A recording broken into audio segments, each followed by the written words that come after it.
básico do cristianismo é que existe o pecado, né? E a Sagrada Escritura fala que todos pecaram. Então a gente sabe que tirando Jesus e Nossa Senhora que não conta, todos nós temos pendências com Deus e a única maneira de a gente, digamos assim, resolver essa pendência é a gente obtendo o perdão dos pecados. E o perdão dos pecados a gente não consegue obtê-lo diretamente com Deus, mas somente a partir da intermediação da igreja. Então, a gente, se você me permite a leitura de uma passagem, que eu acho que é Pode. uma que muitos já conhecem, nós temos aqui essa boa tradução da Bíblia, essa aqui é a tradução, acho que do padre Mato Soares.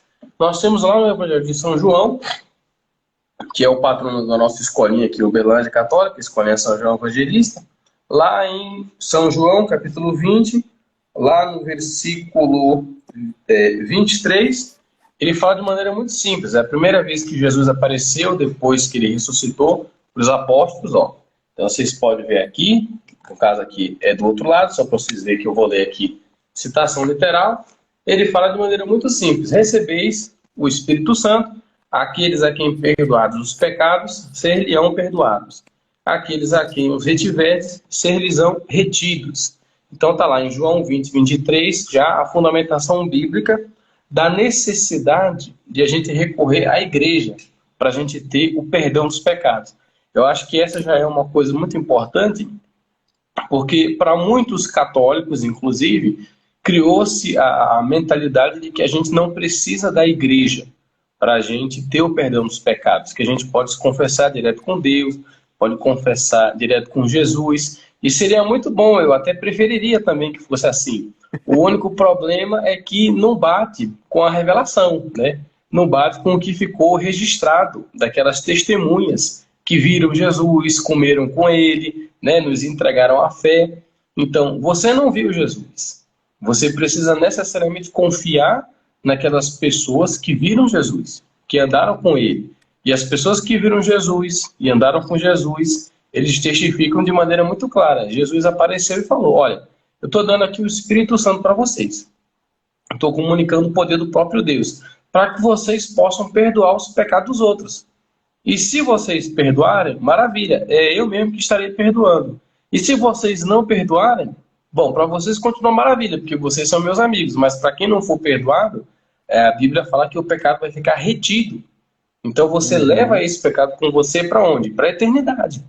Então a confissão, ou seja, se apresentar diante da igreja para contar os nossos pecados, é a única maneira que a gente tem, ordinariamente falando, de se reconciliar com Deus. Fora isso, não tem como. Então acho que isso já responderia talvez essa primeira pergunta. Ou a gente se confessa ou a gente está lascado.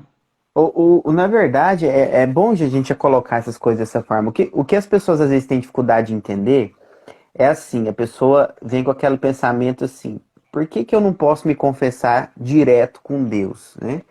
E aí, a pessoa, quando vai falar assim, por que que eu tenho que me confessar direto com o padre, ela nem fala assim, ela fala assim, por que que eu tenho que confessar direto com um homem? Ou seja, com aquela ideia assim: eu sou pecador, mas aí eu tenho que ir lá e contar meu pecado para outro pecador. Por que que eu não posso falar isso direto para Deus? Afinal, Deus não é poderoso, Deus não é aquele que perdoa pecados, Deus, enfim, né? E aí, quando você coloca já essa citação do Evangelho de João, no capítulo 20, né, do versículo 21 ao 23, né? 22, né? Uhum. Então, o que que o pessoal precisa entender? Que eu acho que vai ficar bem claro mesmo, que é aquilo que você já colocou só para reforçar. Só Deus pode perdoar pecado. Ponto. Né? Nosso Senhor, que é o Verbo encarnado, né, que é o Filho de Deus, perdoa pecado. A gente vê isso muito acontecer na Sagrada Escritura. Só que o detalhe dessa citação aqui, e aí, Carlos, eu acho que a gente pode fazer uma breve meditação aqui, porque eu acho que isso aqui tem que fixar bem no coração das pessoas. Se vocês observarem bem, Jesus vai aparecer para eles, né? E vai falar assim, ó: como o Pai me enviou, eu também enviei a vós. Então, ó, presta atenção, nosso Senhor veio para nos salvar, para nos redimir do pecado, né? Para nos curar e tudo mais. E ele veio enviado por quem? Pelo Pai. Agora, o que que ele está falando aqui? Ele está falando o seguinte: olha, eu fui enviado pelo Pai. Agora eu estou enviando vocês. E aí vai, sopra sobre eles receber o Espírito Santo. Depois Jesus vem e diz: aqueles a quem perdoar dos pecados serão perdoados.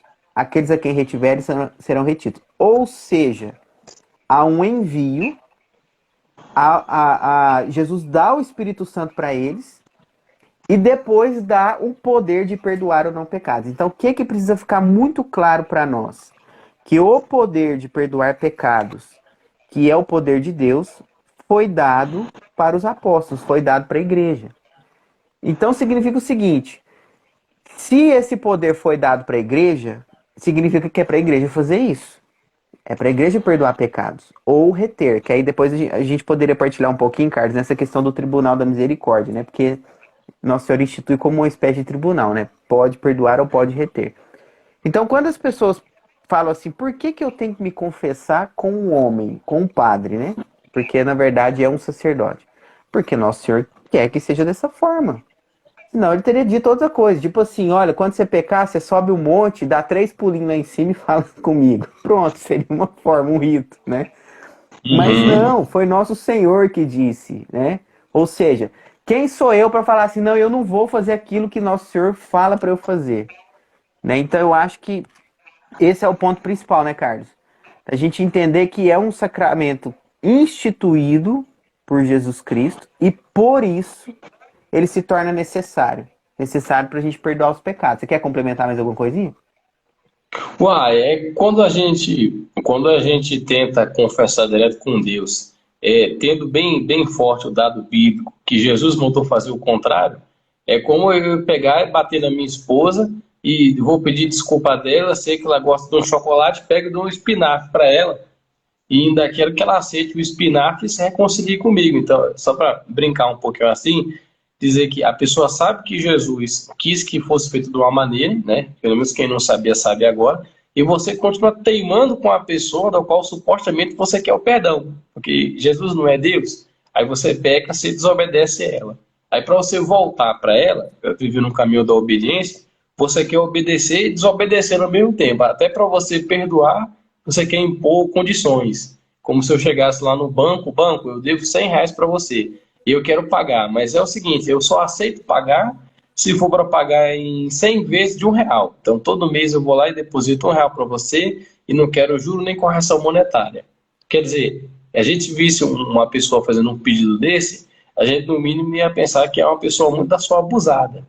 Então, quando a gente vem até a confissão, ainda querendo botar a banca, digamos assim, querendo impor a maneira como Jesus vai perdoar, aí realmente a gente percebe que falta, às vezes, eu digo assim, não falta daquelas pessoas que são ignorantes, né? Eu falo daquelas pessoas para as quais realmente, às vezes, falta humildade. Porque o grande lance da confissão, a confissão ela exige humildade. Você reconhecer que você errou e que você precisa do perdão de Deus. Só que todo perdão, ele tem um quê de humilhação. Então, São Tiago fala isso. Você tem que se humilhar debaixo da poderosa mão de Deus. E ao ir ao sacerdote, que de fato é um homem sagrado, mas não deixou de ser um ser humano, não virou um anjo, existe ali um aspecto de humilhação. É realmente vergonhoso você chegar na frente de um padre, que é uma pessoa que você sabe que tem pecado, que nem você não sabe qual, porque não é da sua conta, e você vai ter que chegar lá e se expor para ele. Claro que esse é um momento de vulnerabilidade, claro que esse é um momento de humilhação, mas isso faz parte da cura. Então, muitas vezes, Jesus no Evangelho ele discute com os fariseus, porque Jesus queria curar os fariseus, queria trazer os fariseus para a verdade, mas os fariseus não aceitavam, porque o custo disso era que eles seriam humilhados. Então, muitas vezes, Jesus falou, vocês não querem que eu cure vocês, porque vocês não querem se reconhecer doentes. Então, para que eu possa chegar na confissão e obter o remédio, primeiro eu preciso admitir publicamente que eu não estou bem. Porque isso também é um aspecto negligenciado da confissão. Quero fazer uma leitura aqui rapidinho. Essa não vai ser da Escritura, não. Essa aqui vai ser do Código do Direito Canônico. Tem um cânon interessante, quando ele vai falar sobre a confissão, a maneira, como é que a igreja entende a questão da confissão. Olha que interessante.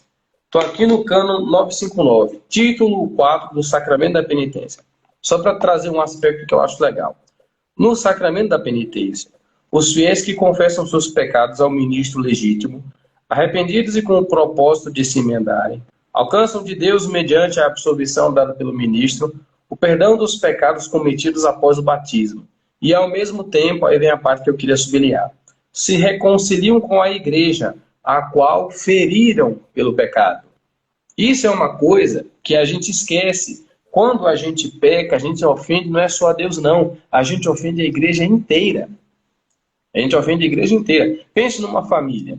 Você está numa família e tem um menino, um dos filhos, começa a discutir com a mãe. Mamãe, a senhora é isso, a senhora é aquilo, a senhora não presta, não sei o quê, blá, blá, blá, blá. Ele está desferindo os xingamentos contra a mãe. Mas toda a família fica ofendida. O marido fica ofendido, que é o pai dele, os irmãos ficam ofendidos, a tia fica ofendida, a avó fica ofendida. Então, uma ofensa dirigida contra um membro da família ofende a família toda. Da mesma forma como um bem feito a uma pessoa da família aproveita a família toda. Então, Sem contar existe a um desordem pensamento. que gera, né?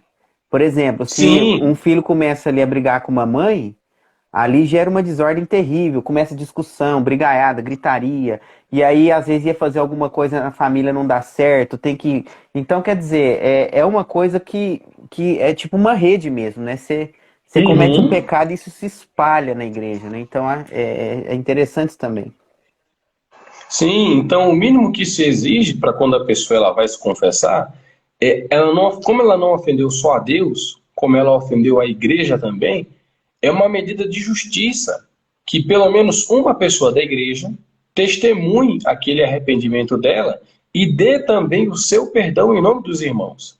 Então a gente vai para a confissão para obter o perdão de Deus, sim, que é o mais importante e é o que conta no final da história, mas também vai para se reconciliar com a igreja. Porque quando você peca, você atentou contra a sua família. Você quebrou o código de conduta que nos une enquanto cristãos. O que nos faz irmãos? É a fé comum em Cristo. A gente se batizou e a gente prometeu viver a vida conforme Deus mandou. Quando você, então, comete um pecado grave, você está traindo o seu juramento. É como se você fosse um desertor da pátria, da igreja. A igreja é como se fosse esse grande exército, né, que luta na terra para a salvação das almas, e você começa a lutar do lado do inimigo. Porque quem peca entra no time do capeta, mesmo que não queira, é automático. Então é como se você fosse um traidor naquele momento. Então você não tem que se reconciliar só com o general, tem que se reconciliar com o exército todo.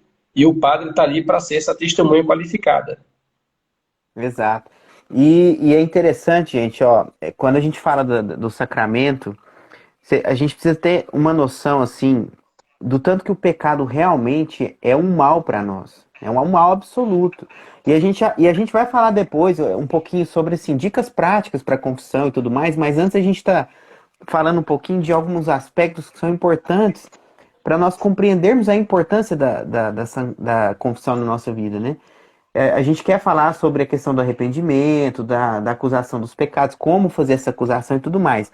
Mas antes a gente precisa pôr essas bases, né? Porque de fato, você imagina só, nosso Senhor vem para nos unir de novo ao Pai, né? Nosso Senhor vem para nos redimir, para nos ligar de novo, porque a gente perdeu a vida eterna por causa do pecado. O pecado nos rompe com Deus e rompe com tudo aquilo que Deus tem para nós, com a paz, com a felicidade, com a graça e tudo mais. Então, todas as vezes que nós cometemos um pecado mortal, nós de novo rompemos com Deus. E, de fato, nós somos merecedores de uma pena que é chamada de pena eterna, ou, né, que nós chamamos de inferno. Então, o que o pecado faz? O pecado me tira de Deus, né, me desune. E aí eu sempre gosto de citar o exemplo que para mim é uma analogia que é a mais próxima entre o amor de Deus nesse sentido, né? Que é o amor esponsal. Então todo mundo já sentiu amor, quem é casado, ou mesmo às vezes quem é namorado, ou quem não namora e tudo mais, mas alguém já sentiu esse tipo de amor que pede união, né? Que pede intimidade profunda, que é uma característica do amor esponsal. Então veja, a gente é muito claro de perceber isso, né? O amor pede a união das vontades. Pede estar junto, o amor quer isso. Então, quando você comete um ato que é tão grave ao ponto de que rompa isso, ou seja, você está lá casado e aí o marido trai a esposa, por exemplo. A traição não é qualquer ato que você simplesmente fala assim, não, eu traí minha esposa agora Mas aí agora eu vou lá e vou amar ela e vai ficar tudo bem, e eu vou contar pra ela e vai ser tudo muito simples e a gente vai ficar bem. Não, não é assim que funciona. A partir do momento que houve uma traição, rompeu, matou aquele amor naquele momento. E aí o que precisa acontecer? Uma reconciliação, né? E o sacramento da confissão é um grande ato de misericórdia de Deus. Por quê? Porque a gente é muito fraco e a gente vai cometer pecados sempre. Mesmo que não sejam pecados mortais, mas pelo menos pecado venial. A não ser que seja muito santo e que consiga viver aí só com as imperfeições e combatendo imperfeições. Mas a gente vai ter momentos na nossa vida que a gente vai pecando, né? E se a gente não tivesse um sacramento, né, que Nosso Senhor tivesse deixado para nos ligar de novo, como que nós faríamos? Né? Nós não temos condição de nos voltarmos de novo para Deus. Então, o pecado é o maior mal da nossa vida. E o sacramento da confissão é uma grande graça que Deus nos deu, né? E aí o Carlos colocava uma coisa interessante que a gente precisa ter isso em mente. A própria estrutura do sacramento já é algo que Deus colocou de forma pedagógica para que nós possamos nos redimir do pecado. Né? Esse fato de sentir a vergonha de se confessar, né? Esse fato de ser difícil, de você chegar lá e contar, abrir sua intimidade para uma pessoa que talvez você não conheça, no caso do sacerdote, às vezes você nunca viu o sacerdote na vida, ou às vezes você conhece, fica morrendo de vergonha. Mas isso já é uma estrutura, né, que Deus nos dá para que nós possamos nos humilhar mesmo diante dele, né? Porque foi tão fácil pecar, pô, agora não é possível, né? Agora pelo menos uma humilhação tem que ter da nossa parte, né? Mas eu acho que a gente precisa ficar claro para nós, né? E aí, cara, você pode complementar, que o pecado é o mal absoluto. Inclusive, essa é uma coisa que nós precisamos ter em mente quando a gente vai se confessar, né? Que o pecado é o mal absoluto. Isso tem que ficar claro para nós. É o pecado que nos separa de Deus, o pecado que destrói a nossa vida, como o Carlos bem disse, que destrói, né, a vida de tantas pessoas, que alastra para a igreja afora. Então isso tem que ficar claro para a gente, não é verdade? E isso. Tem dois pontos que eu acho interessantes aí. Um foi uma coisa que uma vez o padre Paulo Ricardo falou, que como a gente não vê a alma, é difícil para a gente ter uma noção do estrago, de fato, que o pecado faz.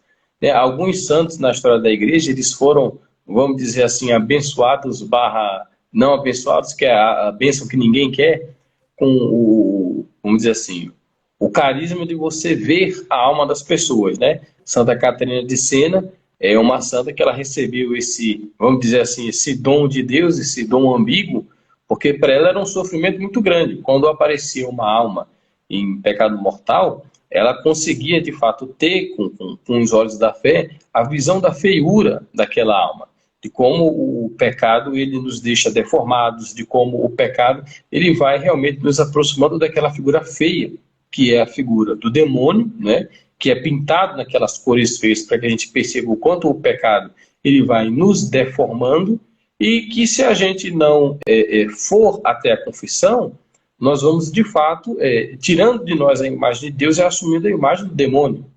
E a gente não vê isso, porque a alma é invisível, só que Deus vê e nós também haveremos de ver, se quando chegar a hora da nossa morte a gente não tiver devidamente preparado por isso. Então, a gente consegue ter uma noção do que o pecado causa na alma através do preço que Jesus teve que pagar no corpo. Isso é o padre Paulo Ricardo que ensina isso. Você percebe a gravidade de uma doença pela gravidade do remédio. Então, as doenças piores são aquelas que a gente usa o remédio tarja preta, aquele que você, não é você comprar um Dorflex, não é você comprar um Benigripe, é quando você realmente injeta drogas pesadas no corpo do paciente, que você sabe que a coisa está feia. Então, a droga, vamos dizer assim, que Deus teve que usar para remediar o mal do pecado, foi a morte de Jesus na cruz. Então, olhando para o triste espetáculo da morte de Cristo na cruz, você consegue perceber o que é então o pecado, que para Deus solucionar o mal, o próprio Deus teve que se entregar no madeiro, né, sofrendo aquelas coisas horríveis no corpo, mas para remediar um mal que aconteceu na nossa alma. Então, a partir dali, a gente consegue perceber, de fato, o quanto o pecado é feio. Uma figura que, porém, permanece invisível para nós, mas que Deus deu para algumas pessoas a capacidade de ver, e elas, pelo que me consta, nenhuma delas agradeceu depois, não. Pelo contrário, todas elas pediram para que não visse mais nada. Esse é o primeiro ponto com relação à feiura. O segundo ponto é que, embora a gente não consiga ver o que ele causa na alma, você consegue perceber claramente que as pessoas que elas vivem entregues aos pecados mortais, elas estão numa modalidade de existência diferente da de um ser humano. O que eu quero dizer com isso? Se você compara a vida de um grande pecador com a vida de um grande santo, é quase como se fosse você comparar um terráqueo com um alienígena. Porque você consegue perceber que é quase como se fossem duas espécies diferentes. Os valores, as escolhas, o que cada um é capaz de fazer. Você pensar em São Maximiliano, por exemplo, que no gesto de supremo altruísmo, ele foi capaz de dar a vida por um pai de família que ele nem conhecia. E isso é uma coisa que, se você for meditar, dar a vida espontaneamente por um desconhecido é uma coisa que exige uma estrutura interior que é muito diferente da nossa. Então, quer dizer, o que havia na alma desse homem que fez com que ele fosse capaz de fazer isso? A santidade. Então, pela santidade, um homem ele é capaz de elevar sua própria existência até ele viver praticamente como se ele fosse um anjo. E pelo pecado, a gente é capaz de ir rebaixando também a nossa existência até a gente viver como se a gente fosse um demônio. E é por isso que quando a gente morre em pecado mortal, ao ter vivido como um demônio, não vai ter outro lugar onde Deus nos colocar, a não ser na companhia dos demônios, ao qual o pecado nos associou. E essa experiência, engraçado, porque assim, essa experiência de feiura, a gente faz na nossa vida, no dia a dia. Por exemplo, sei lá, tem algumas atitudes humanas que são extremamente repugnantes. Todo mundo sente uma repugnância instintiva. Então você observa, sei lá, uma agressão injusta, né? Uma agressão. Por exemplo, quando uma mãe abandona um filho, um bebezinho pequenininho, todo mundo fica muito assim, nossa, que coisa feia, que coisa horrorosa. É feio de ver. Então a gente associa essa realidade com uma feiura, com algo mal, com a maldade. Então quer dizer, agora imaginem só, se a gente tem essa percepção com questões humanas como essa que eu citei, imagine se a gente pudesse, como o Carlos falou aí, ver toda a feiura de todos os pecados acontecendo tudo ao mesmo tempo, de uma vez só. Né? Vou dar outro exemplo. Se um dia alguém falasse assim, inventasse uma máquina de, sei lá, de poder pegar o nosso pensamento e projetar em algum lugar, numa parede. Imagine o seu desespero ao você saber que o seu pensamento, tudo que você pensou na vida de ruim, fosse projetado para todo mundo ver. Você ia entrar num desespero terrível, né? Porque imagina toda a sua miséria ali e todo mundo vendo. Então a gente consegue olhar para dentro de nós e nós conseguimos ver a feiura de tudo isso. A gente consegue perceber que é horrível, é horripilante, é feio, né? E a gente consegue perceber essa realidade. Então agora imagine como Deus vê. Né? Imagine o mal em si explícito assim, de uma forma tão horrorosa como é no caso dos demônios, como é no caso de personalidades que a gente conhece na história, que eram verdadeiros, que eram muito horrorosos mesmo, né? Então, gente, o pecado é um mal absoluto. Nós temos que ter isso muito claro para nós. Não tem outra coisa pior, né? O mal absoluto em todos os sentidos. É aquilo que vai, inclusive, tirar tudo aquilo que a gente procura no mais profundo do nosso ser, que é a paz, que é a felicidade e tudo mais. Porque se a gente perde a Deus, então, automaticamente a gente perde tudo aquilo que Deus tem para nós. Agora, um ponto que eu queria trazer aqui para a gente, que eu sempre fico muito admirado, para vocês verem como que Deus é interessante as coisas de Deus, né? O sacramento da confissão, se você for analisar, trazendo aqui de novo a passagem no Evangelho segundo João, ele é instituído por Nosso Senhor como um tribunal. Por que como um tribunal? Porque Jesus deu o poder de perdoar ou de reter. Então existe alguém que tem que julgar isso. Ou seja, os apóstolos chegam lá e falam assim, tá, então eu vou julgar se eu vou dar o perdão ou se eu vou reter. Agora, o detalhe interessante é o seguinte, esse é o único tribunal em que a pessoa chega, é culpada, né? Ela fez um mal, ela tem um crime, que é o pecado, e é o único tribunal quando você se confessa, ou seja, você confessa o seu crime, você é absolvido, se você tiver as condições adequadas, né? Porque os tribunais do mundo Se você chegar lá e falar assim, eu confesso que eu matei o fulano, você vai, pronto, você vai preso, você vai ser condenado, não tem jeito, né? Na confissão, não. No sacramento da confissão, olha como que as coisas de Deus são interessantes, né? Você chega lá arrependido e confessa, conta o seu crime, né? Que aqui eu tô falando do crime, o pecado, né? E você recebe a absolvição. Então é muito interessante e é muito confortante isso, né? Ali não é um tribunal, digamos assim, da justiça, mas da misericórdia, no sentido de que realmente assim nós vamos sair perdoados de lá, né? E daqui, Carlos, acho que a gente pode, o pessoal já pode entender por que mais um motivo pelo qual eu preciso contar o pecado para o padre. Por quê? Porque se Jesus institui como um tribunal, então tem um juiz. Agora, como que esse juiz julga? Eu preciso contar, né, o meu pecado. Eu preciso contar para ele a situação e eu preciso mostrar as minhas condições para ele saber se ele vai ou não me perdoar ou vai reter o pecado. Agora, complementa aí, Carlos, e fala pra gente quando é que reter o pecado, não, reter o perdão, né? Falei bobeira aqui. Conta pra gente aí quando é que esse perdão é retido. Por que esse perdão é retido? Quando é retido, né? A principal razão para ele ser retido, bom, existem algumas principais. Eu posso começar quando não existe o arrependimento, que seria a mais básica de todas. Uma das funções do juiz, o que Deus exige de nós é que a gente esteja arrependido. Então, eu acho que Santo Agostinho é quem tem essa frase. O único pecado que Deus não pode perdoar é o pecado do qual você não se arrepende. Então, nós precisamos de nos arrepender daquilo que nós fizemos para que o perdão possa entrar na nossa vida. Quem se confessasse, vamos dizer assim, por esporte, e o padre percebesse isso, que você está ali meio que para um passatempo, meio que, às vezes, só para cumprir, de repente, assim, uma estranha tradição religiosa, essa é uma situação na qual o perdão não pode ser dado. Você não pode perdoar quem está arrependido. Então, o Bruno deu o exemplo do adultério. Imagina que o seu marido trai você e chega com você, amor, trai você. Chega você rindo, debochando de você. Então, é óbvio que numa situação dessa, não tem como a mulher soltar o perdão para o marido naquele momento. E da mesma maneira, Deus também, ele não perdoa aquele que não se arrepende. Uma outra coisa que impede de a gente obter o perdão validamente, mas essa você poderia até enganar o padre, mas a Deus você não engana, é quando você, deliberadamente, você omite um pecado na confissão.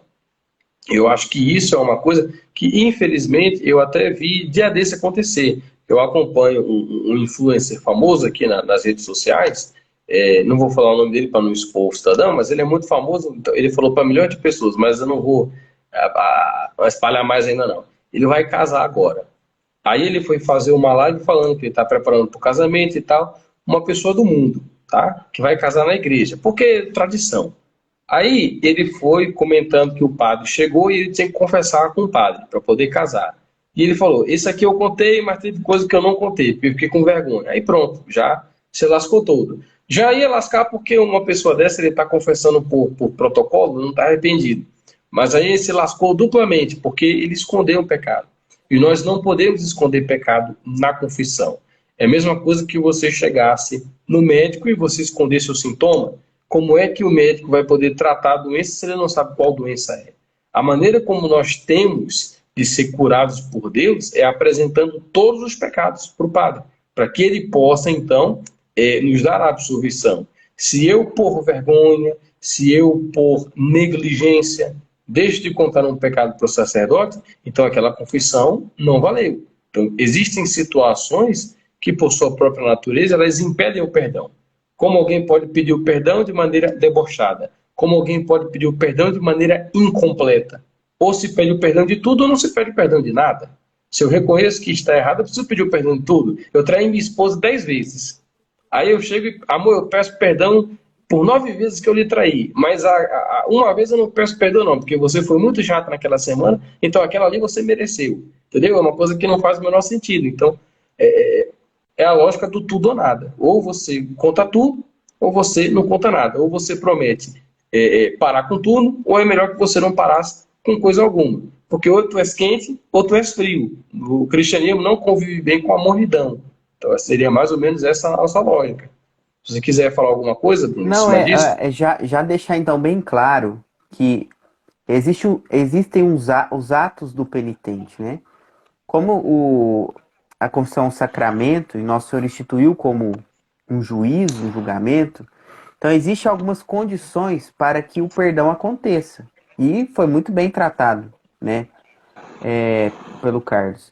O arrependimento é o mais importante. Né? É evidente e muito simples de entender, aquilo que você falou. Como é que você perdoa alguém que não está arrependido? A pessoa chega e fala, sei lá, eu espanquei minha mãe. Aí eu vou lá conversar com a minha mãe tá chorando. E eu falo assim, não, mas a senhora mereceu, eu não tô arrependido, não. Ué, tá bom, não tem o que fazer, ué. Você vai fazer o quê? Entende? Não tem como ser perdoado se você não está arrependido. Você não tem nem o que fazer, não tem o que fazer.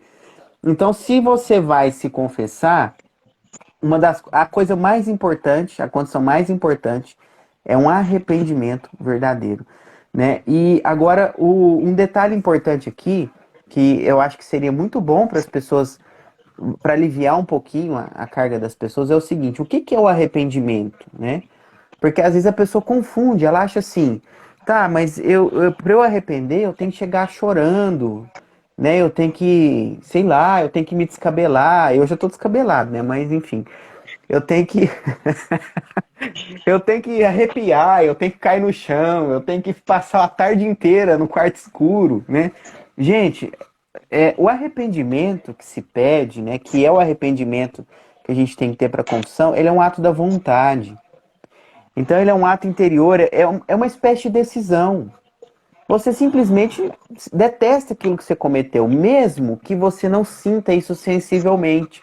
Então você não precisa, para se arrepender verdadeiramente, de ter essa sensibilidade, essa parte sensível, né? O que é importante você ter? Você tem essa detestação do pecado e o propósito de não mais cometê-lo. Então, eu vou já colocar o propósito porque aí fica mais fácil as pessoas entenderem. O que é um propósito? Um propósito é uma decisão. Não quero fazer isso nunca mais na minha vida. Pronto. Geralmente, quem tem o propósito é porque já está arrependido, né? Ou seja, nunca mais eu quero fazer isso. Significa que ele já sentiu essa detestação na alma, né? Então, geralmente é uma condição assim de quem tem um propósito verdadeiro de não mais cometer aquele pecado, é um sinal de que ele de fato já tem um arrependimento. Então, não se preocupe com a relação quando a gente pensa na parte sensível. É claro que é muito bom quando a gente sente sensivelmente, né? É muito bom, porque é uma ajuda muito grande. Aí você vai lá e chora, e tá aquele arrependimento, assim, aquela dor sensível também. Isso é muito bom. Mas isso não é o essencial. O que você precisa de ter? Uma detestação do pecado e um propósito de não mais pecar. Agora, esse arrependimento, ele tem algumas características. Ele precisa ser por um motivo sobrenatural, ou seja, por um motivo da fé. Vou dar um exemplo. Você vai lá e cometeu um pecado, sei lá no seu emprego, no seu serviço, você foi lá e do nada chegou e deu um murro na cara do seu patrão e aí você perdeu o emprego. Daí você vai confessar com o padre e fala assim, padre, eu dei um murro lá no rosto do meu patrão e tal, agredi ele. E o padre te pergunta, você tá arrependido? Tô, mas eu tô arrependido porque eu perdi o emprego. Eu não tô necessariamente arrependido porque eu ofendi ele ou por causa de Deus. É porque eu só perdi o emprego. Isso não é um arrependimento para a confissão, por quê? Porque significa que se ele não perdesse o emprego, ele agrediria ele tranquilamente, de consciência tranquila. Né? Então ele tem que ser por um motivo sobrenatural, tem que ser por causa de Deus, pelas verdades da fé. Ele tem que ser universal, ou seja, você precisa estar arrependido de todos os pecados mortais, todos, como o Carlos falou, né? E aí entra um pouquinho a questão da omissão do pecado que ele tinha falado. Então você precisa detestar todos os pecados mortais, todos eles, cometidos, né, enfim, daqueles que depois do batismo você cometeu e você não se confessou, ou às vezes se confessou, mas não estava arrependido, né? E então ele precisa ser universal e ele precisa ser sobrenatural, ele precisa ser verdadeiro, evidentemente, né? Enfim, não pode ser uma coisa só da boca para fora, né? Agora, talvez, Carlos, você poderia comentar um pouquinho pra gente a questão da contrição, pra gente tem mais um detalhe aí do arrependimento que a gente que é muito importante saber, que é sobre a contrição perfeita e contrição imperfeita, né? Sim, além de eu reconhecer eu tenho uma detestação sobrenatural pelo pecado, existe a questão da confissão, da contrição perfeita e contrição imperfeita. Quando a gente fala da contrição, traz justamente a ideia do contritus, né? Você tem o confractus, que é a expansão. O contritus é um aperto, sabe? É justamente o sentimento contrário. Tem a ver com o sentimento de aquele aperto na garganta, mesmo sabe quando você faz o mal e aquilo te dá um aperto, aquilo te dá uma aflição, aquilo te dá uma perturbação. Então, o pecado, embora ele não exija um arrependimento sensível, ele precisa ser acompanhado desta percepção de que foi realizado um mal, foi realizado uma ofensa, que eu não preciso compreendê-la, como diria assim, eu não preciso compreendê-la 100%. Então, é aquilo que o Bruno falou. Às vezes, não é necessário nem que eu compreenda que o que eu fiz foi um mal, porque eu compreendo realmente que aquela conduta produz uma desordem, etc. Eu preciso compreender que aquela conduta ofendeu a Deus. E isso já é o suficiente. Por exemplo, um bom filho, não interessa saber a ele por que mamãe escreveu um tratado para saber por que tal conduta ofendeu a minha mãe. Né? Se eu sei que aquilo ofende mamãe, eu vou parar e acabou, porque eu não quero ofender mamãe. E isso já é um motivo suficiente. Então, na contrição dita perfeita, eu reconheço que existe um mal que recai como consequência daquela conduta. Só que na contrição, a dor, o aperto, é pela ofensa cometida contra Deus. É porque Deus se ofendeu com aquilo. Eu machuquei, digamos assim, o coração de Deus. Claro que isso aqui é uma figura de linguagem, você não tem como machucar o coração de Deus, que Deus é um espírito puro, blá, blá, blá. Mas eu sei que com aquela musiquinha da canção, né? Pai, eu sei que eu errei, pai, eu sei que eu te machuquei, etc. Então, aquilo ali, quando eu percebo a dor que um filho tem por ter feito algo que causou dor ao coração do pai, ou algo que causou dor a uma pessoa que eu amo, ali nós estamos diante, então, da confissão perfeita, que é uma contrição de caráter altruísta, na qual você sente o aperto de ter ofendido alguém que você ama, de você ter perdido a Deus, que é a aspiração da sua alma.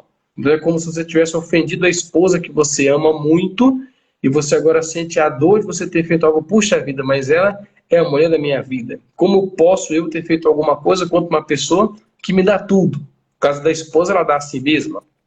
E no caso de Deus, é a mesma coisa. Deus nos ama também com amor de esposo, porque ele dá tudo para nós. Dá ele mesmo, dá Jesus Cristo, dá o Espírito Santo, dá até a mãe dele.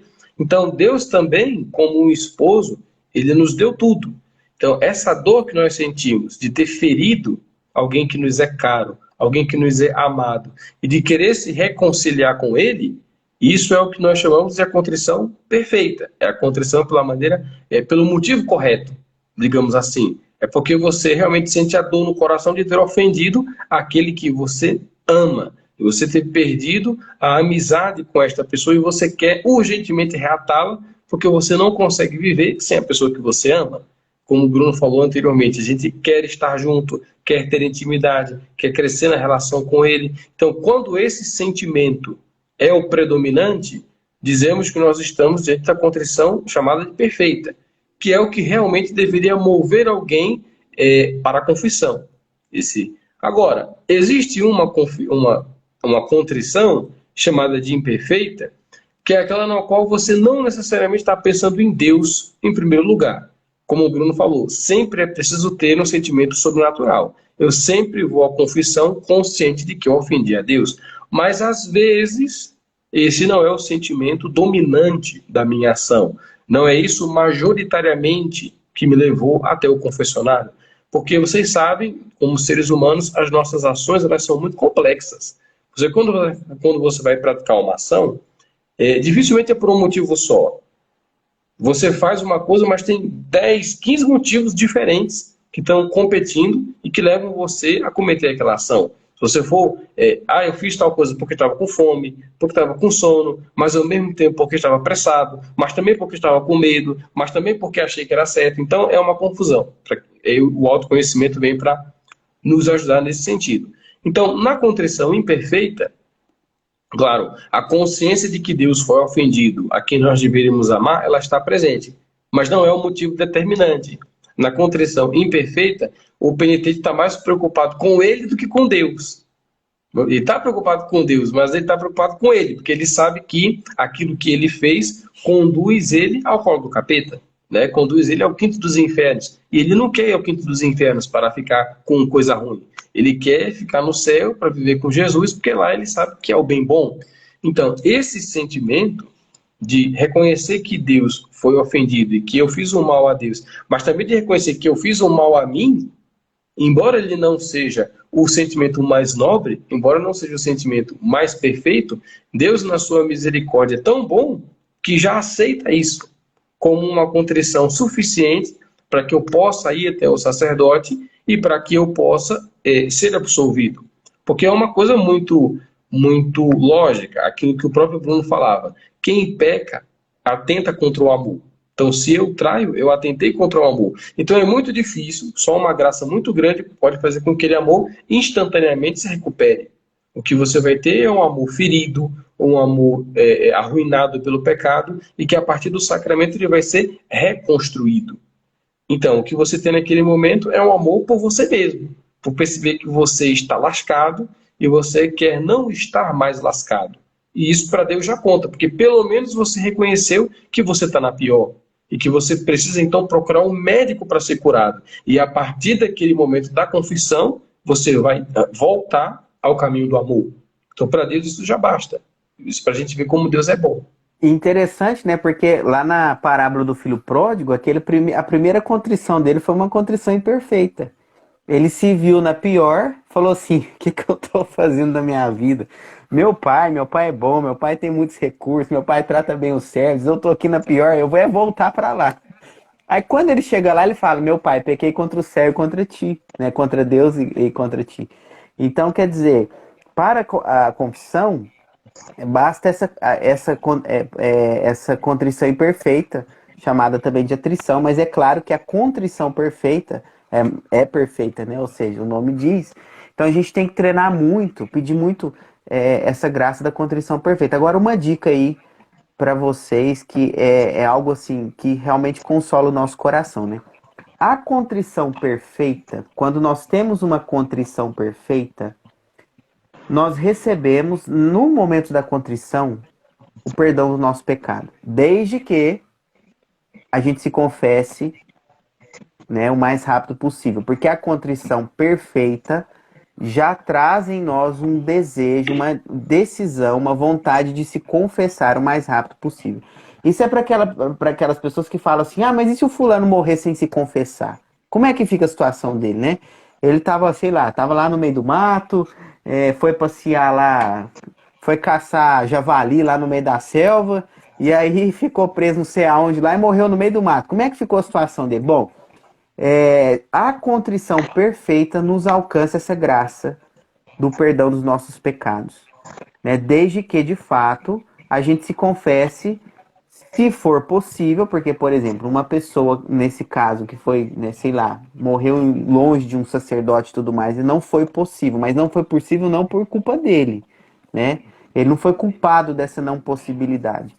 Então, se uma pessoa está no estado que não é possível se confessar, e ela tem uma contrição perfeita, ela recebe, então, essa graça do perdão. E daí, gente, é muito importante isso. Por quê?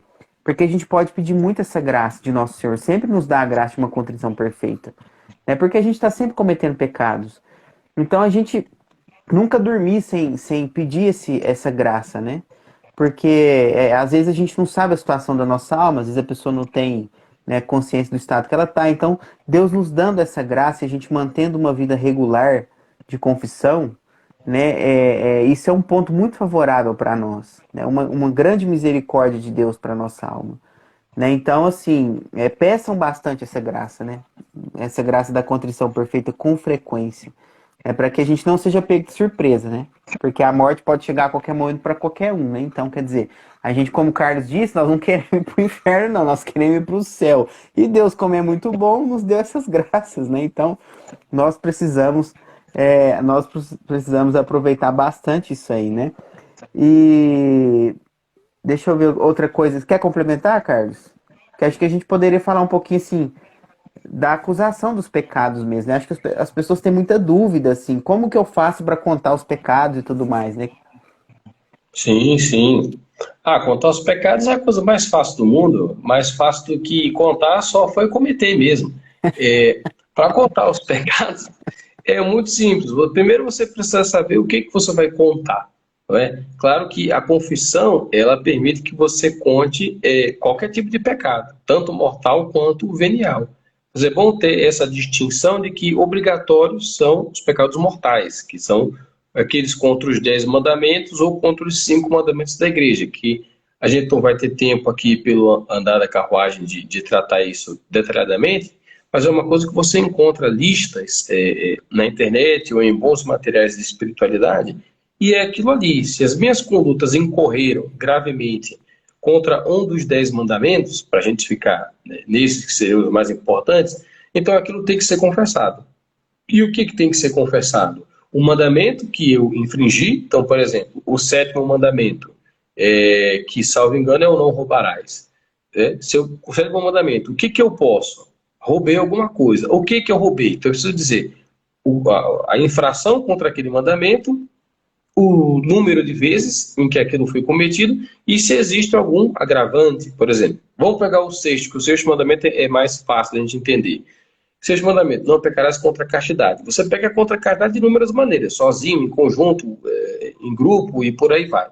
Então você precisa dizer, aconteceu tal coisa, foi uma fornicação, foi um adultério, foi um incesto, foi um estupro, então foi alguma dessas coisas aí, ok. Quantas vezes foi? Tantas vezes. E se eu não conseguir mapear isso aí com precisão? Então eu confesso por estimativa. Então uma pessoa passa 20 anos sem se confessar. Esses 20 anos ele pecou contra a castidade todos os dias, várias vezes. Ele não vai ter como chegar com um sacerdote e dizer assim, padre, fiz uns cálculos aqui, pequei contra a castidade 23.471 vezes. Isso nesse pecado aqui. No outro foram 17.812. É difícil, né? Só se a pessoa tiver um registro minucioso de todos os dias da vida dela, né? Contratar uma equipe para fazer esse monitoramento. Então, nesse caso, você vai confessar por estimativa. Você vai tentar se aproximar o máximo possível do número de vezes que você cometeu aquele pecado. E se existe alguma agravante. Então, o que são as agravantes? É aquilo que faz um pecado ser pior do que ele já é. Então, um exemplo bem básico de agravante. Uma coisa é eu chegar e bater no Bruno. Inclusive, com a careca dele, talvez ele nem sinta o impacto de nada, né? A sensibilidade do couro cabeludo dele já há muito tempo se extinguiu. Capaz até de fazer uma cosquinha na careca do rapaz. Mas uma coisa é eu bater na careca do Bruno, outra coisa é eu bater na careca de minha mãe. Não que minha mãe seja careca, minha mãe ainda está cabeluda. Mas uma coisa é eu bater num estranho, outra coisa é eu bater num conhecido, outra coisa é eu bater na pessoa que me deu a vida. Então, esse tipo de situação, esse tipo de detalhe que influi na gravidade do que foi feito, ele também tem que ser confessado. Então, essas coisas, porém, elas são simples de você descobrir também na internet, também em manuais de moral, coisa que está ao alcance de qualquer um que fizer uma pesquisa, você consegue saber quais que são as agravantes. Até se você pegar o Código Penal, as agravantes do Código Penal são as mesmas da confissão, porque o nosso Código Penal foi inspirado na lei da igreja. Então, o pecado cometido contra ascendente, que é pai, avô, tio, etc., esses pecados eles são mais graves do que os cometidos contra um estranho. Um pecado no qual você fez um combo. Então, por exemplo, eu roubei a pessoa, mas além de roubar, a modalidade que eu usei para roubar foi o estelionato, ou seja, contei uma mentira, uma história fantasiosa para tomar uma vantagem dela. Então ali eu já tenho um combo. Você não somente pecou, você foi ao Cinemark e pegou um cachorro-quente e uma pipoca também, digamos assim, o combo do mal. Então você roubou a pessoa e para roubar a pessoa você usou uma mentira. Então é o famoso 2 em 1. Então esse tipo de coisa, ele precisa ser detalhado para o sacerdote. Mas, ao mesmo tempo, não se deve descer a tantos detalhes assim.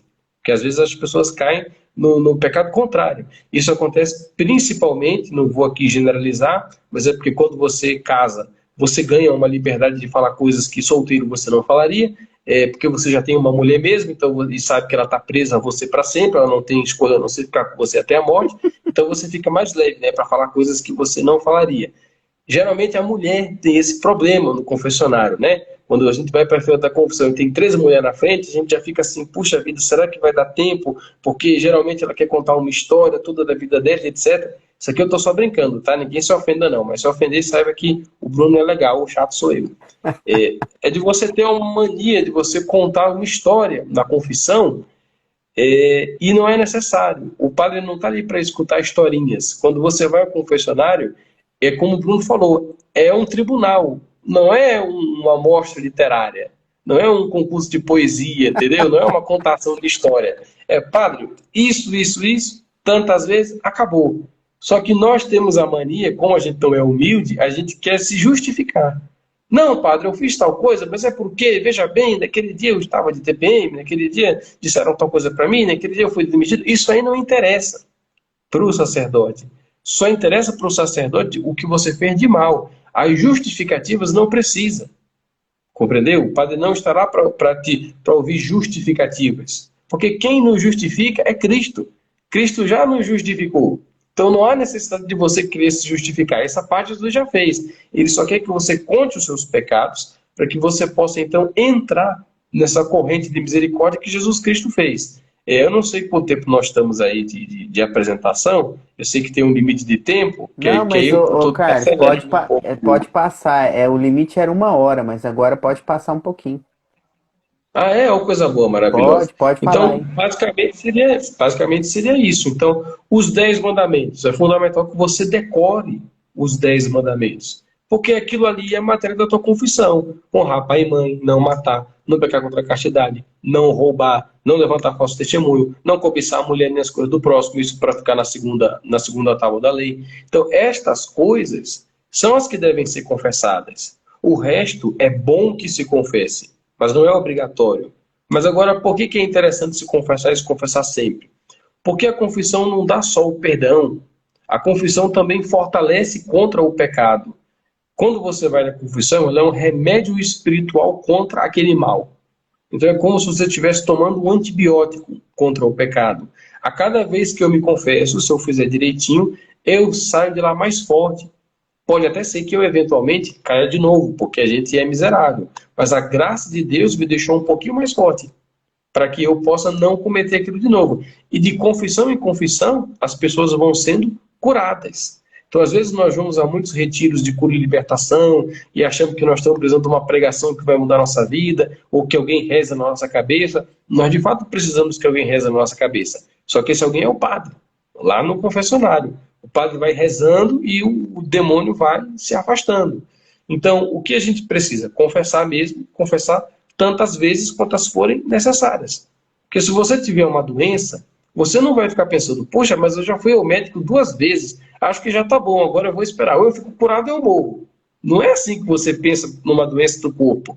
Na doença da alma é a mesma coisa. Você vai ao médico tantas vezes quantas forem necessárias. Porque você quer a vida. E isso você está falando da vida biológica. Da vida espiritual deve ser muito mais. Então você tem que ir ao padre tantas vezes quantas forem necessárias. E o padre estaria, como o Bruno falou, não só como um juiz. O padre estaria como um médico. Agora, o que pode acontecer? Às vezes o padre pegar e brigar com a gente, às vezes o padre pegar e dar um puxão de orelha, e nós temos que estar dispostos a escutar isso também. Porque senão a gente perde a nossa alma. O que é uma pequena humilhação, uma pequena contrariedade diante do fato de que você pode perder a sua alma? Então nós temos que aprender a pesar esses bens aí. Né? O que está valendo mais? Você levar um puxão de orelha do padre ou você levar um puxão de alma no inferno? Esse tipo de coisa tem que permear o nosso pensamento. Porque o inferno é real, o fogo é real, as carnes vão queimar. Então a gente não quer virar churrasquinho do Satanás, a gente quer comer o churrasquinho de Nossa Senhora no céu. Então o preço para isso é a gente poder, né, confessar e confessar bem. Não, e assim, gente, é bem simples mesmo, ó. Quando vocês forem confessar, é o que o Carlos falou, né? Vence essa vergonha, né? Vence essa humilhação. Você chega lá pro padre, conta o pecado, qual é o pecado, né? O pecado contra a castidade, né? É o pecado de inveja, é um pecado, faltou a missa no domingo, enfim.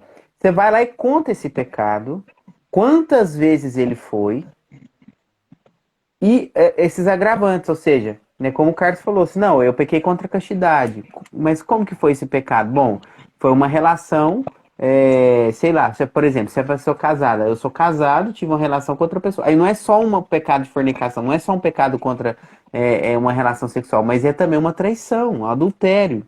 Então, quer dizer, já somou duas coisas. Então você precisa. Você só não pode contar detalhes. O que é os detalhes que você não pode contar? É você contar como que foi o adultério. Não, porque eu cheguei lá, encontrei a pessoa em tal lugar, depois fui não sei aonde. E como que você fez? E você não deve fazer isso nunca. Né? Porque aí, inclusive, você está sendo uma tentação pro padre que está te ouvindo. Imagina o padre ouvindo detalhes desse tipo de coisa. Mas você precisa contar qual é o pecado, quantas vezes foi, ou essa estimativa que o Carlos falou, né? Desde a última confissão, várias vezes eu, sei lá, enfim, furtei, né? Desde a última confissão, tem mais de um mês, eu fiz isso várias vezes, perdi as contas, né? Enfim, sei lá, todo dia eu fazia uma vez, sei lá, sabe, coisa desse tipo, né? E bem sucinto, né? Não precisa ficar contando esse monte de coisas, de detalhes desnecessários e tentando tentar aliviar a sua parte, né? E feito isso, gente, é pronto, é receber o perdão de Deus, né? Estando arrependido, né? Fazendo o propósito, uma coisa que a gente não pode esquecer, que a gente precisa ter o propósito, ou seja, essa decisão de não mais cometer aquele pecado. E tem uma coisa interessante aqui que eu lembrei, Carlos. Quando você tem o propósito, não significa que você não saiba que vai cair de novo. Tem muita gente que tem essa dificuldade. Ah, mas eu vou cair de novo? Como é que eu confesso o pecado depois eu vou cair de novo? Né? Como que a gente faz para ficar confessando porque a gente sempre cai de novo? Presta atenção. O propósito é uma decisão. Eu não quero fazer isso de novo. Agora, saber que você vai fazer de novo é uma coisa da inteligência. Então são duas coisas distintas. Você vê que provavelmente vai fazer de novo, mas ver que provavelmente vai fazer de novo não é querer fazer de novo. Essa que é a questão. O propósito é o querer não fazer de novo, né? Então, por exemplo, nós não somos capazes de olhar para a nossa vida e falar assim: até o fim da minha vida eu não pecarei mais.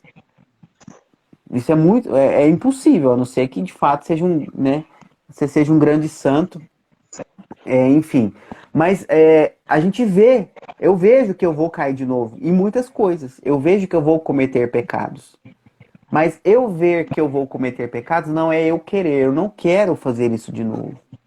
Então, quando você vai se confessar, se você tem a propósito, nossa, eu não quero fazer isso mais, eu vou tentar não fazer isso, eu vou lutar com todas as minhas forças. Pronto. Você já tem o propósito necessário que você precisa.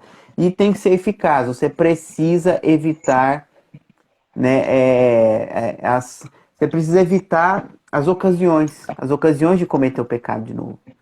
Porque olha só, imagina você ir lá, não, eu vou me confessar, padre, eu pequei contra a castidade, mas eu quero continuar rondando ali aquela pessoa, né? Quem sabe vai aparecer mais uma brecha, vai acontecer outra coisa. Isso não é arrependimento verdadeiro, entende?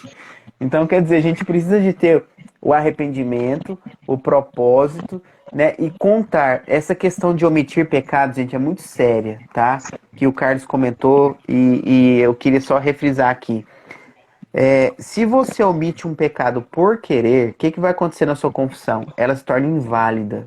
Isso significa que você não é absolvido de nenhum pecado naquela confissão e ainda aumentou mais um pecado para você, que é um sacrilégio. Ou seja, você utilizou-se de um sacramento de uma forma ofendendo a Deus. Né? Eu estou falando do caso da pessoa que omite de livre e espontânea vontade. E se você esquecer do pecado? Você foi lá, fez a sua listinha, pensou, passou a semana inteira, mas quando você chega na frente do padre, você começa a dar tremedeira, e você soa frio, e aí você vai gagueja para falar as coisas, e aí por causa desse nervosismo você se esqueceu daquele pecado. Nesse caso específico, se você se esqueceu do pecado, você pode confessar na próxima confissão, não tem problema. Esse pecado vai ser perdoado, ok? Porque não é uma malícia, uma má fé, não foi uma desordem, enfim, você simplesmente se esqueceu, né? Sumiu da sua mente, você tentou lembrar e não conseguiu. Fica em paz, você fez uma boa confissão, você vai ser perdoado daquele pecado, e na próxima confissão você conta, você fala, olha, padre, não aconteceu isso, eu tinha esquecido o pecado e tudo mais, né? Mas o que a gente não pode, de forma alguma, é esquecer, esquecer não, é não contar de livre e espontânea vontade. Então, tenha essa coragem de contar todos os seus pecados mortais. Se você quiser complementar mais alguma coisa, Carlos, que a gente fala sobre a questão da penitência também, né, que o padre dá a penitência, dessa intenção de cumprir a penitência, mas se você quiser falar mais alguma coisa, pode ir sobre o pecado mortal, de repente ajudar o Perfeito. pessoal a discernir a diferença das coisas. Perfeito. Bom, com relação a essa questão do propósito, é exatamente aquilo que o Bruno falou. Por experiência, existem pessoas que sabem que mesmo não querendo, elas têm uma tendência muito grave a cometerem certas coisas e elas podem acabar tendo quase certeza moral que elas vão cometer de novo e isso não impede a gente de confessar. Pelo contrário, é justamente nessas ocasiões que se deve confessar com mais afinco, para ter alguma esperança de modificar essa situação. Agora, o que é interessante que o Bruno colocou é que o propósito de emenda, ele é o propósito de não pecar mais, e vai uma coisa escondida aí, que foi o que o Bruno chamou a atenção. A gente promete não só não pecar mais, a gente promete se abster das situações. Isso é uma consequência lógica. Eu não posso achar que eu continuar a viver a minha vida da maneira que eu vivia, isso aí vai estar tudo bem. Quando eu vou me confessar, eu prometo a Deus fazer um esforço para diminuir o número de situações em que eu esteja em perigo. Então eu prometo fazer mudanças na minha vida, eu prometo viver de uma maneira diferente. A confissão ela tem um aspecto negativo e um positivo. Negativamente, eu prometo não fazer mais o pecado. Agora, positivamente, eu prometo fazer tudo aquilo que alinha a minha vida com a santidade. Porque, veja, o objetivo da confissão não é só não ir para o inferno. Isso aí é muito curto. A gente promete crescer no amor a Deus. Porque a confissão está intimamente relacionada com a Eucaristia. Quem confessa é readmitido à mesa da comunhão. Na Eucaristia nós celebramos o quê? O amor de Jesus. Então a confissão é como se eu estivesse tomando banho para ir para uma festa. Então não faz sentido eu ir para uma festa, que é a festa da Eucaristia, a festa do esposo, que é o Cristo, e eu dizer assim, tá bom, agora eu estou liberado para ir para a festa. Mas eu vou continuar então com a mesma rota que eu sempre pego para ir para a festa, que é passando pelo lixão. Aí você chega na festa todo sujo. Se eu lembro que a confissão ela me prepara para eu ir até o meu amor, para eu ir até a presença do esposo, que é Jesus, eu penso que eu preciso viver uma vida que me habilite a quando eu encontrar com Jesus eu estar cheirosinho, eu estar limpinho, não simplesmente eu não estar de mal com ele, mas eu estar bem para o encontro. Então, estou viajando um pouco, uma linguagem meio poética, mas é para dizer assim, o propósito, ele também é o propósito de mudar de vida. Então, se eu fazer uma tal coisa, que ela não sendo pecado, ela me deixa vulnerável ao pecado, aquilo também entra no combo. Aquilo também precisa ser renunciado, aquilo também precisa ser modificado. Então, a penitência que o padre passa, embora hoje as penitências elas não sejam assim, como posso dizer, tão variadas como já foram no passado, geralmente o padre ele vai passar o Ave Maria, o Pai Nosso, alguma outra oração, quando você tem um bom confessor, ele geralmente vai te dar uma penitência que é específica para combater aquele pecado que você confessou. Mas mesmo que ele não faça isso, mesmo que a penitência seja os Pai Nossos, as Ave Marias, e você vai cumprir, você tem que dar um jeito de personalizar a tua penitência. Como direi assim, você tem que dar um jeito de mudar a tua vida, coisas que você percebe que elas estão te levando a cair naquele pecado. Porque o pecado não vem do nada, puf. Todo pecado ele tem uma justificativa, que não faz sentido, porque todo pecado no fundo é uma doideira. Mas você sempre tem uma justificativa. que é aquela que você tenta jogar na confissão. Ah, eu fiz isso porque fulano foi grosso comigo, então dá um jeito de crescer nisso aí. Ah, eu fiz isso porque eu estava com fome, então come melhor. Ah, eu fiz isso porque eu passei em tal lugar e tinha as meninas mal vestidas lá e aquilo entrou na minha cabeça. Então vai pela outra rua, entendeu? Então existem coisas que elas demonstram o meu arrependimento. Não adianta você dizer para a esposa, esposa, me perdoa, eu não joguei o lixo. E na semana seguinte você continua esquecendo de jogar o lixo. Pô, presta mais atenção aí, mano. Joga esse lixo aí lá fora. Compreendeu? Então tem que ter uma mudança. Você precisa fazer planos de vida. A cada confissão ela tem duas etapas. Uma obrigatória e outra recomendável. A obrigatória é o quê? O exame de consciência. E a recomendável? Agora vamos fazer um projeto de vida? Seria uma dica para o futuro. Acabei de confessar. Pô, maravilha. Chego em casa feliz da vida, confessado, solto o fogo de artifício e vou fazer o quê? Um projeto de vida. Como é que eu vou estruturar minha vida agora para que aquele pecado realmente suma? Aí eu vou começando, eu vou mudar tal coisa, eu não vou mais ver tal pessoa, eu não vou mais ver aquela série, eu não vou mais jogar aquele jogo, eu em vez de dormir 1 hora da manhã, pensei que 1 da manhã minha cabeça não funciona bem e eu acabo fazendo besteira. Eu vou dormir às 10 da noite, porque eu sei que ali eu estou senhor da minha razão. Então eu preciso ver o que você vai fazer para demonstrar de fato esse arrependimento. É a mesma coisa do marido e mulher, gente. Por isso que eu dei o exemplo do lixo. Se o marido fala que ele está arrependido, a mulher fala, pô, meu, você está arrependido, agora eu quero ver na vida. Como é que a gente vai ver isso daí? É ele começando a jogar o lixo lá para fora, é ele começando a ser mais gentil, é ele começando a comprar um chocolatinho, a fazer uma massagem, etc e tal. Essas coisas que vão arrodeando ali a situação e são como que uma proteção. Então tem que ter o projeto de vida.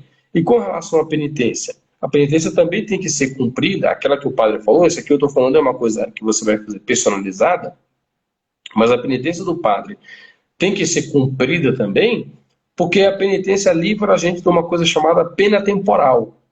Que o que é a pena temporal? Existe a pena eterna e a pena temporal. A pena eterna é o inferno. O pecado mortal conduz ao inferno. Agora, além do inferno, existe um castigo que você paga aqui. Então vamos dar um exemplo. O assassino, ele vai para o inferno, mas ele também é preso nesse mundo. Então existe uma pena que ela é para esse mundo aqui, uma paga que é para esse mundo e uma paga que é para o mundo de lá. A paga do mundo daqui é a penitência, que você precisa cumprir, é aquela que o sacerdote estipular.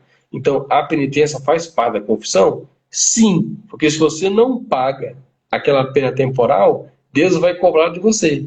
Vai cobrar de você ou nessa vida, jogando desgraças e punições, que são pedagógicas, para o teu bem, ou ele vai cobrar isso de você no purgatório. Porque ninguém vai entrar no céu em dívida com Deus. Veja, embora Jesus já tenha pago toda a dívida, mas para eu participar desse pagamento, para eu colocar o meu nome ali na nota promissória de Jesus, isso exige que eu faça certos atos, com as disposições corretas do meu coração. É fácil, mas também não é uma porta escancarada, entendeu? Que passa boi e passa boiada. Tem critérios. Nosso Senhor colocou caminhos, que são sacrifícios mínimos que têm que ser realizados para que a pessoa possa entrar nessa corrente do perdão.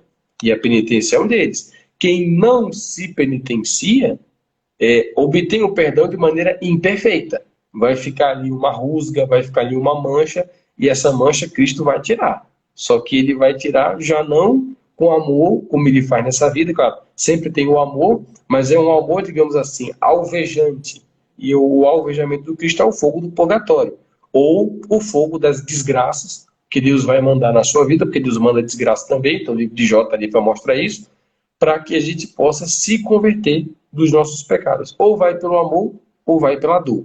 O Bruno pode agora dar uma complementar. Não, eu acho que para a gente entender isso de uma forma mais simples, a gente tem que entender o seguinte, que, por exemplo, essa questão da pena temporal, na verdade, a pena temporal nada mais é do que uma consequência do pecado.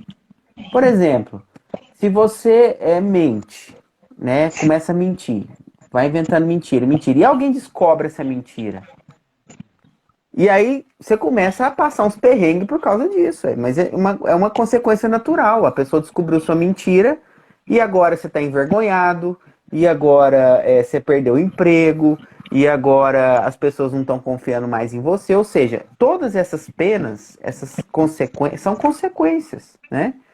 Então, quando o padre, por exemplo, nos dá essa penitência na confissão, o que ele está tentando fazer? Ele está tentando nos ajudar de tal forma, como eu cometi atos de desamor com o pecado, agora ele está falando assim para mim, vamos então agora inverter, vamos cometer atos de amor. Ou seja, se você fez tantas coisas contrárias ao amor de Deus, agora você faça tantas coisas a favor. Exemplo, você vai rezar o rosário. Então ele está falando para você, olha, agora é a sua chance de provar que você ama a Deus, que você está arrependido do seu pecado. Vai lá rezar o rosário. Aí você vai lá bonitinho, rezar o rosário, cumprir a penitência que o padre te passou, que você está falando para Deus, olha, eu estou tão arrependido do meu pecado, eu quero tanto reparar o meu pecado que eu vou aqui rezar o rosário. Por amor a vós, para cumprir essa penitência. As penitências hoje são tão simples e muitos padres nem dão a penitência, né? Então, quer dizer, agora o detalhe importante que a gente precisa saber é o seguinte: a vontade de cumprir a penitência que o padre passa, ela é uma das coisas que constitui o sacramento. Então, se você vai se confessar e não quer, de livre e espontânea vontade, cumprir a penitência que o padre te dá, então você já tem um sério problema. Agora veja, uma coisa é você não querer cumprir, outra coisa é não cumprir de fato por um motivo que não seja culpa sua. Por exemplo, o padre foi e te passou uma penitência e você simplesmente, por alguma coisa que aconteceu na sua vida, você esqueceu, sei lá, né? Ou então não foi possível cumprir por determinados fatores que aconteceram na sua vida. Então não tem problema. Se você não cumprir a penitência, desde que não seja culpa sua, não tem problema algum. Mas a vontade de cumprir a penitência faz parte da sua demonstração de que você está arrependido de fato e que você ama a Deus e que você quer, né, reparar aquele erro que você cometeu. Então essa questão da pena temporal, o que a gente tem que, para finalizar, eu acho, você tem que entender o seguinte: todo pecado que nós cometemos, ele gera uma consequência. E essa consequência acabou, está gerada, não tem volta. E nós vamos sofrer por causa dessa consequência. É um ato de desamor. Toda vez que eu cometo um ato de desamor, eu destruo a ordem das coisas, né? Eu vou criar problemas para mim. Eu vou, enfim, né, eu vou gerar transtornos. E aí, quando eu passo esses transtornos por amor a Deus, aqui eu já estou tentando voltar para o amor de novo. Né? Então, basta você pensar aí numa pessoa que te roubou, e aí a pessoa chega e só pede desculpa, né? Perdão. Aí você perdoa. Outra coisa é a pessoa que te roubou, aí ela chega e te pede perdão, e aí ela faz de tudo possível para reparar o que ela roubou. O que você vai sentir? Você vai sentir. Você vai falar o seguinte: poxa, ela realmente está arrependida. Ela realmente se preocupou comigo. Tá vendo como que o segundo exemplo mostra que tem mais amor? Mostra uma reparação da desordem. Mostra um ato de amor para reparar o ato de desamor que foi o roubo. Então é isso que a gente tem que entender, né? Que o pecado gera essa desordem e que a gente precisa realmente pagar essa pena, que no fundo é um ato contrário ao desamor. É o amor, quando a gente tenta, então, reparar isso aí, né? Ô, Carlos, você quer falar mais alguma coisa? Eu acho que o tempo nosso aqui já tem 1h20 de live, né? Eu acho que a gente pode ir encerrando com mais alguma coisa que você queria comentar. Uai, eu só queria colocar aqui um pouquinho mais do Código de Direito Canônico. Eu sei que talvez seja um material que seja um pouco difícil as pessoas colocarem. Essa ideia que o Bruno colocou da penitência, que é essa questão da reparação, o Código de Direito Canônico ele tem uma palavra legal também, que é a satisfação. Quer dizer, não basta a gente pedir desculpas pelo mal que a gente fez, a gente precisa realmente dar satisfação, assumir responsabilidade, trazer um sentimento de compensação àquele que foi ofendido. Se isso é difícil de acontecer com alguns pecados, para outros é muito mais fácil. O exemplo mais clássico disso é o roubo. Se você tomou alguma coisa da pessoa, como você vai lá e pede desculpas, como o Bruno colocou, tá bom, às vezes a pessoa pode até bom, pedir desculpa, ok. Mas se você devolve, aí é que você está satisfazendo, aí você está remediando a desordem que você causou. Então é aquilo que o Bruno chamava a atenção lá no início: o pecado produz uma desordem não só com você e Deus, ele produz uma desordem no mundo. O mundo ficou mais bagunçado por causa do seu pecado. Então agora vai e arrume o que você fez. Né? Eu baguncei o meu quarto, eu arrumo o meu quarto. Eu tomei uma coisa, eu devolvo a coisa. Eu matei alguém, aí não tem como ressuscitar o outro. Aí você vai ter que fazer de outra forma. Mas alguma coisa você tem que tentar fazer para remediar o mal que foi alcançado. Aí eu queria ler aqui só o que está no rito da penitência, lá no número 6. Isso aqui é um livrinho vermelho que os padres têm, que eles quase não usam, mas em todo caso é um livro que a igreja escreveu só para falar do sacramento da penitência. Ele coloca assim: a verdadeira conversão se completa pela satisfação das culpas, pela mudança de vida e pela reparação do dano causado. Então, se houve um dano, esse dano precisa ser reparado. Não só para que eu seja perdoado, mas para que eu me converta. O objetivo da confissão não é só você ser perdoado, é você de fato ser uma pessoa boa. O objetivo de uma pessoa que vai ao confessionário, gente, é que toda confissão seja a última. Nós vamos à confissão sonhando que Deus vai nos dar graça de, com a tua graça, Senhor, essa é a última vez que eu preciso vir aqui. Nunca mais eu quero voltar. Depois a gente precisa voltar de novo. Mas cada penitente deveria ir à confissão com esse sonho no coração. Senhor, basta o que o Senhor queira e basta que eu corresponda, que essa é a última vez que nós nos vemos aqui. Agora nós só vamos nos ver de novo no céu. Então, uma coisa que eu acho que tem tirado muito a eficácia da confissão nos nossos tempos é justamente o fato dos padres não passarem mais a penitência. Porque aí a pessoa sai do confessionário achando que, ok, confessei, absolvi, acabou. Vou para casa, fogo de artifício e vida que segue. E não é vida que segue. Você agora precisa dar um jeito de consertar o que você fez. Você tem que reparar. Não só porque isso é medida de justiça, mas também porque ao reparar, você está se reeducando para você não fazer mais o mal. Então veja, a profecia ela tem duas partes. Afaste-te do mal e faz o bem. Hoje, nas nossas confissões, nós estamos capengas, é a confissão do Saci. Nós só estamos nos afastando do mal, mas nós não estamos sendo convidados a fazer o bem depois disso. Então, eu acredito que todos nós experimentaríamos em nossas vidas um incremento muito maior na eficácia das nossas confissões se nós passássemos a pensar quando a gente sai do confessionário. Ok, fui perdoado. O que eu posso fazer agora de bom em cima do mal que eu fiz? E aí nós experimentaríamos a graça de Deus crescer na vida de todo mundo. Mas, gente, é tão extraordinário você pensar que é tão fácil, né? A gente, sei lá, a gente comete tantos pecados e Deus deu uma via tão fácil, tão simples. Você vai lá na igreja, o padre está lá, você marca, enfim, você vai lá e conta seus pecados. Então a gente tem que aproximar do sacramento da penitência. Por último, eu queria, assim, motivá-los mesmo, né? A gente fala geralmente assim, poxa, a gente deveria confessar pelo menos uma vez por mês, né? Os autores de espiritualidade vão falar em uma vez por semana, mas sem escrúpulo. Nós vamos ao sacramento, como o Carlos bem falou, porque ali Nosso Senhor vai dar uma graça, vai dar uma força para a gente vencer o pecado.